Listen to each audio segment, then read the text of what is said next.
ಮೈಸೂರು ಮೂಢ ಹಗರಣ ಭಾಳ ದೊಡ್ಡದಾಗಿ ಹಗರಣ ಆಗಿರೋದ್ರಿಂದ, ಅನ್ಯಾಯ ಆಗಿರೋದ್ರಿಂದ ಭಾರತೀಯ ಜನತಾ ಪಾರ್ಟಿ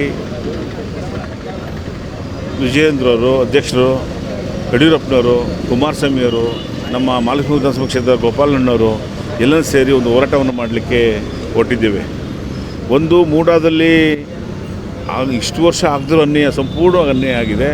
ವಾಲ್ಮೀಕಿ ಸಮುದಾಯಕ್ಕೆ ಸೇರ್ತಕ್ಕಂಥ 187 ಕೋಟಿಯನ್ನು ಅದನ್ನು ಬಳಸ್ಕೊಂಡು ಆ ಜನಾಂಗ ಸೇರಬೇಕಾಗಿರೋ ತೊಗೊಂಡು ಬೇರೆ ಬೇರೆ ಕಡೆಗೆಲ್ಲ ಹಂಚಿದ್ದಾರೆ. ಆ ಅಮೌಂಟ್ನ ಮೆಡ್ರಾಸ್ಗೆ, ತಮಿಳ್ನಾಡಿಗೆಲ್ಲ ಅಂಗಡಿಗಳಿಗೆ ಕಳಿಸಿ, ಚಿನ್ನದ ಅಂಗಡಿಗೆ ಕಳಿಸಿ, ಅಲ್ಲಿಂದ ಸೊಸೈಟಿಗೆ ಕಳಿಸ್ಬಿಟ್ಟು ಅಲ್ಲಿ ತೊಗೊಳ್ಳೋಂಥ ವ್ಯವಸ್ಥೆ ಮಾಡಿ ಸಂಪೂರ್ಣ ಡಾಕ್ಯುಮೆಂಟ್ ತೊಗೊಂಡಿದೆ. ಅದು ವಿರುದ್ಧ ಹೋರಾಟವನ್ನು ಮಾಡಲಿಕ್ಕೆ ಭಾರತೀಯ ಜನತಾ ಪಾರ್ಟಿ ಹೊರಟಿದೆ. ಈಗಾಗಲೇ ಬೆಂಗಳೂರು ನಗರದಲ್ಲಿ ಪೂರ್ತಿ 10,000 ಜನ ಅಲ್ಲಿಂದ ಓಡಬೇಕು ಅಂತ ಪ್ಲಾನ್ ಆಗಿ ಅಲ್ಲಿಂದ ಬಿಡದಿವರೆಗೂ ಹೋಗಿ, ಬಿಡದಿಯಿಂದ ಮುಂದಕ್ಕೆ ಬೇರೆ ಕ್ಷೇತ್ರದವ್ರು ಬಂದು ಮೈಸೂರವರು 7 ದಿವಸ ಸಂಪೂರ್ಣವಾಗಿ ಹೋರಾಟವನ್ನು ಮಾಡಬೇಕು ಅಂತ ಹೊರಟಿದ್ದೀವಿ. ನಮ್ಮ ಭಾರತೀಯ ಜನತಾ ಪಾರ್ಟಿ ಅಧ್ಯಕ್ಷರು ಕೂಡ ಈ ಭಾಗಿಯಾಗ್ತಾಯಿದ್ದಾರೆ.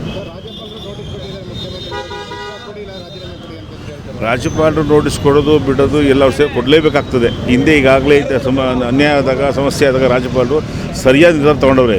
ಇವತ್ತು ಕೂಡ ಸರಿಯಾದ ನಿರ್ಧಾರ ತೊಗೋಬೇಕು ಅಂತ ನಮ್ಮಲ್ಲಿ ವಿನಂತಿ ಮಾಡ್ತೀವಿ ಅವರೆಲ್ಲರೂ. ಅದನ್ನು ಅನ್ಯಾಯನೋ ನ್ಯಾಯನೋ ತನಿಖೆ ಮಾಡಿದ್ರೆ ತಾನೇ ಗೊತ್ತಾಗೋದು. ತನಿಖೆ ಮಾಡೋಕ್ಕೆ ಅವಕಾಶ ಮಾಡಿಕೊಡ್ಲಿ ಅವರು. ತನಿಖೆ ಮಾಡೋಕ್ಕೆ ಅವಕಾಶ ಮಾಡಿಕೊಡಲಿಲ್ಲ ಅಂದಾಗ ನಮ್ಗೆ ನ್ಯಾಯ ಸಿಗೋದಿಲ್ಲ, ಅನ್ಯಾಯ ಆಗಿದ್ದು ಗೊತ್ತಾಗೋದಿಲ್ಲ.